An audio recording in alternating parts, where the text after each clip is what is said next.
performer today that we kick off with is Carl Perkins, who, if you have any acquaintance with Carl, you'll know that he was one of the quintessential rockabilly performers, a singer, a guitarist, and but yet quite humble man. And he basically took his twangy boogie rhythm style and innovative blend of country and rhythm and blues and combined all of those into allowing him for a career that put him in the Rock and Roll Hall of Fame, although he never had but one top 40 song.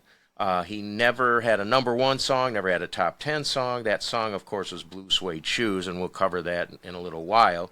But, Carl wrote songs that were covered by the likes of the Beatles and Johnny Cash and Brian Setzer. U2 did some of his songs. So, I mean, here's a guy who certainly is deservedly so in the Rock and Roll Hall of Fame, and I'll let Rocky speak for a few. So go ahead, Rocky, your thoughts on Carl. Actually, I'm just going to start by telling just a little story about Carl Perkins. I mean, I'd seen him as a kid because my parents just loved Carl.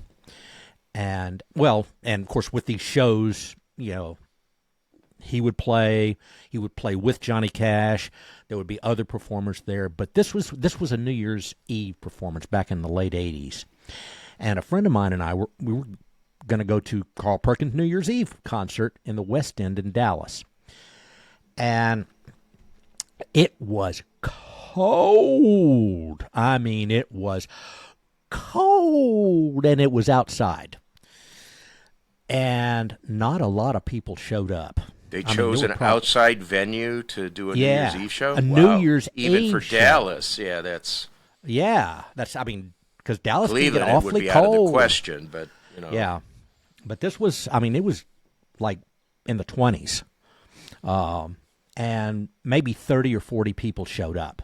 Oh, wow. Carl Perkins came out there and did the whole show like he was playing for 10,000 people. He gave it everything he had. And, of course, the traditional Auld Lang Syne at midnight, played on a little bit after that.